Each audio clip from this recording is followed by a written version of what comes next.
Hello everyone, welcome back to our channel. आज का जो हमारा सेशन रहने वाला है ये रहने वाला है रिजर्वेशन पॉलिसीज। आप लोगों को बहुत ज़्यादा डाउट है, जैसे कि मुझे कमेंट सेक्शन में दिखाई भी दे रहा है कि आप लोगों को बहुत ज़्यादा डाउट है। अदर स्टेट वालों को ज़्यादा डाउट है, दिल्ली वालों को कम है, अदर स्टेट वालों को ज़्यादा डाउट है। स्पेशली SC ST के जो कैंडिडेट्स हैं उनको बहुत ज़्यादा डाउट है कि मैम हम SC ST में आएंगे, क्या मैं जनरल से अप्लाई कर दूँ, मैं अदर स्टेट से हूँ, क्या मैं जनरल से अप्लाई कर दूँ, या ओबीसी वालों को भी डाउट है कि मैम क्या मैं ओबीसी के अंदर काउंट किया जाऊंगा। तो इन सभी क्वेश्चंस का आंसर आपको इस वीडियो में जरूर मिलेगा। पहले हम शुरुआत करते हैं SC STs के साथ। तो आप किसी भी स्टेट से हो, आप दिल्ली से हो, आप बिहार से हो, चाहे आप यूपी से हो, चाहे आप हरियाणा से हो, अगर आपके पास SC ST का सर्टिफिकेट है जो कि सेंट्रल गवर्नमेंट ने इशू किया है या आपकी स्टेट में भी इशू किया गया है, तो आप ये बात ध्यान रखें कि आप SC और ST में ही आएंगे। आपको जनरल में कंसिडर नहीं किया जाएगा। आप अपनी कैटेगरी में अप्लाई कर सकते हैं। आप लोगों के लिए ऐसा कोई क्राइटेरिया नहीं है, ना ही SC के लिए और ना ही ST के लिए। हाँ, जो OBC वाले कैंडिडेट्स हैं वो थोड़ा ध्यान रखेंगे। जो OBC वाले कैंडिडेट्स हैं वो सिर्फ दिल्ली वाले ही कंसिडर होते हैं, अदर स्टेट वाले नहीं होते। दिल्ली वालों से मेरा मतलब है जिनकी फैमिली 1993 से प्रायर, 1993 से पहले से दिल्ली में रह रही है, जिन लोगों की फैमिली, सिर्फ वही लोग ओबीसी में कंसिडर किए जाते हैं दिल्ली के अंदर। अदर स्टेट वाले ओबीसी को कंसिडर नहीं किया जाता। सिर्फ ओबीसी के लिए अंदर ये क्राइटेरिया है कि आप अगर दिल्ली से है, आपकी फैमिली 1993 से पहले से दिल्ली में रह रही है, तो आप दिल्ली में ओबीसी कंसिडर किए जाएंगे, अदरवाइज आपको जनरल कैंडिडेट माना जाएगा। लेकिन SC STs के लिए ऐसा कोई क्राइटेरिया नहीं होता है। आप किसी भी स्टेट के हो, अगर आपके पास एक वैलिड सर्टिफिकेट है तो आप अपनी कैटेगरी में अप्लाई कीजिए। लेकिन अगर आप ओबीसी है तो आपको पहले तो दिल्ली में अगर आप रहते हैं, अब दिल्ली के ओबीसी का मतलब क्या समझते हैं आपके आपके पास दिल्ली का डोमिसाइल भी होना चाहिए। दिल्ली का आपके पास डोमिसाइल होगा तभी आपका दिल्ली का ओबीसी बनेगा। और वो डोमिसाइल भी, आप दिल्ली का डोमिसाइल तो है, लेकिन उसके बाद एक कंडीशन और होती है कि आपकी जो फैमिली है ना वो 1993 से उसका रहना सहना सब दिल्ली में होना चाहिए, तभी आप दिल्ली की ओबीसी वाली कैटेगरी के अंदर आएंगे। ठीक है, तो ओबीसी वालों के लिए है थोड़ा सा कि सिर्फ दिल्ली वाले ही है अप्लाई कर सकते हो ओबीसी कैटेगरीज में, बट SC ST के लिए ओपन है। सब लोग आइए अपनी कैटेगरी में अप्लाई कीजिए, बस आपके पास एक वैलिड सर्टिफिकेट होना चाहिए। और जो ये सर्टिफिकेट है, ओबीसी है चाहे SC है चाहे ST है, जो भी आपकी कट ऑफ डेट है, कट ऑफ डेट से मतलब है जो भी आपकी क्लोजिंग डेट है, फॉर्म फिल करने की जो क्लोजिंग डेट होती है, उससे पहले पहले आपको अपना सर्टिफिकेट बनवा लेना है। ठीक है, उससे पहले पहले बनवा लीजिए। जैसे अभी जो TJTs की वैकेंसीज निकली हुई है, शायद 8 मार्च है उनकी क्लोजिंग डेट, तो आप लोग के पास एक वैलिड सर्टिफिकेट होना चाहिए 8 मार्च से पहले। क्योंकि आप जब फॉर्म फिल करेंगे तो आप देखेंगे कि वो आपको जो सर्टिफिकेट नंबर है ना वो फॉर्म में डालना होता है। अगर आप उस फॉर्म में उस नंबर को डालेंगे तभी वो मानेंगे कि हाँ आप इस कैटेगरी से बिलोंग करते हैं, अदरवाइज आप जनरल कैटेगरी से फॉर्म फिल कीजिए।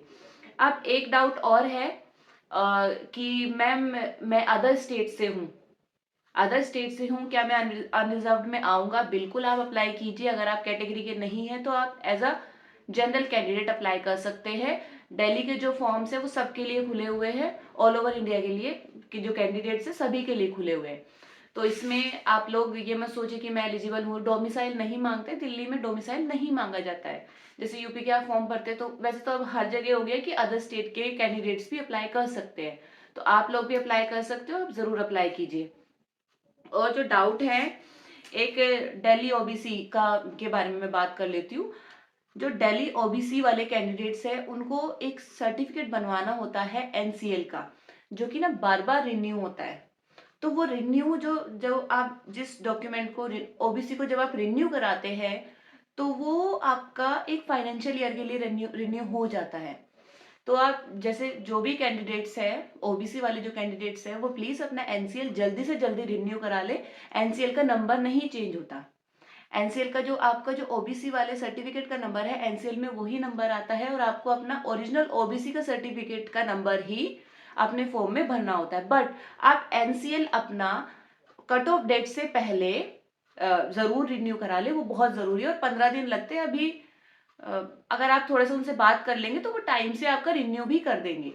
ठीक है, बहुत ज़्यादा टाइम नहीं लगता है। तो आप लोग कोशिश कीजिए कि ये वाली जो चीज़ है ना, एनसीएल वाली भी, ये भी अपने पार्ट पे इसको भी पक्का रखें, ताकि आगे जाके डॉक्यूमेंट वेरिफिकेशन में आपको कोई प्रॉब्लम ना हो। क्योंकि ये चीज़ मैंने देखी कि ओबीसी होता है सबके पास, दिल्ली का जैसे ओबीसी है आपके पास वो पुराना ही है, बट आपने एनसीएल नहीं बनवाया, तो बहुत बार ना आपको क्या मिल जाता है, एक नोटिस मिल जाता है, अभी मुझे एग्जैक्ट वर्ड याद नहीं आ रहे जो वो बोलते हैं, तो उसकी वजह से ना आपकी फिर बाद में बहुत चक्कर लगते हैं कि आप डीसी ऑफिस जा रहे हो, आप काफी चक्कर लग जाते हैं आपके, फिर उनसे रिक्वेस्ट कर रहे हो तो काफी लंबा प्रोसेस हो जाएगा, आपकी जो ज्वाइनिंग है ना वो भी डिले हो जाती है इस वजह से। तो आप ये अपना जो एनसीएल है ना ये भी बनवा के रखें। आप बात करेंगे तो वो आपकी चीज को समझेंगे कि आपको अभी पता चला है। अगर आपको पता है पहले से तो बहुत अच्छी बात है, जिनको नहीं पता है उनके लिए है ये कि आप प्लीज अपना एनसीएल, अपना ओबीसी जो है वो non creamy layer, and OBC भी नॉन क्रीमी लेयर वाले कैंडिडेट ही एलिजिबल है। ठीक है, तो उसको आप रिन्यू करा ले बिफोर कट ऑफ डेट। ठीक है, और तो हमने मोस्टली चीजें कवर कर ली है कि आपको अब पता चल गया होगा रिजर्वेशन का बेनिफिट किसको मिलने वाले, सभी SC/STs को, चाहे वो ऑल ओवर इंडिया किसी भी स्टेट से, सबको उसका बेनिफिट मिलेगा ही मिलेगा। ओबीसी का बेनिफिट सिर्फ उन लोगों को मिलेगा जो दिल्ली में ही रहते हैं, जो 1993 से जिनकी फैमिली दिल्ली में रह रही है और उनके पास उस चीज का प्रूफ भी है। ठीक है, उसके बाद जो अदर स्टेट वाले कैंडिडेट है ओबीसी वाले, वो as a unreserved candidate apply कर सकते हैं। तो आप सब लोग अप्लाई कर दीजिए।